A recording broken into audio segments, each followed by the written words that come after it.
ఎన్నికల్లో బీఆర్ఎస్ గెలవాలి, గజ్వేల్ కు మళ్ళీ పూర్వ వైభవం రావాలంటే బీఆర్ఎస్ఏ గెలవాలి, బీఆర్ఎస్ తోనే వస్తది అని చెప్పి మీరు ప్రజల్ని చైతన్యపరుస్తూ ముందుకు సాగాలని చెప్పి నేను మీ అందరినీ కూడా కోరుకుంటూ మనం బ్రహ్మాండంగా మనం గెలిపించుకుందాం.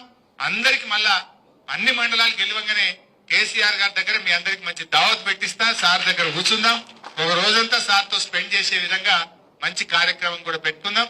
దయచేసి భేదాభిప్రాయాలు వద్దు, ఎవరి గౌరవం వాళ్ళకు ఉంటది, అందరం కలిసిమెలిసి ఉందాం, అందరినీ నేను గౌరవించుకుందాం. రేపు నామినేటెడ్ పోస్ట్ లో ఇంకోటో కూడా చేసుకుందాం.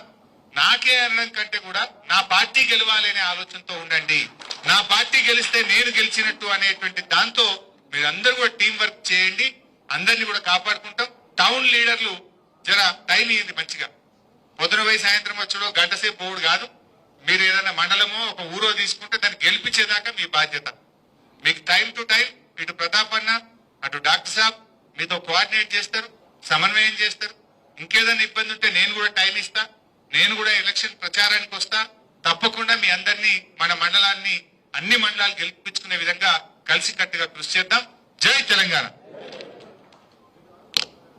థ్యాంక్ యూ అన్న, చాలా క్లుప్తంగా మా అందరి మీద బాధ్యత పెట్టినందుకు మీ అందరికీ మీకు ప్రత్యేక ధన్యవాదాలు.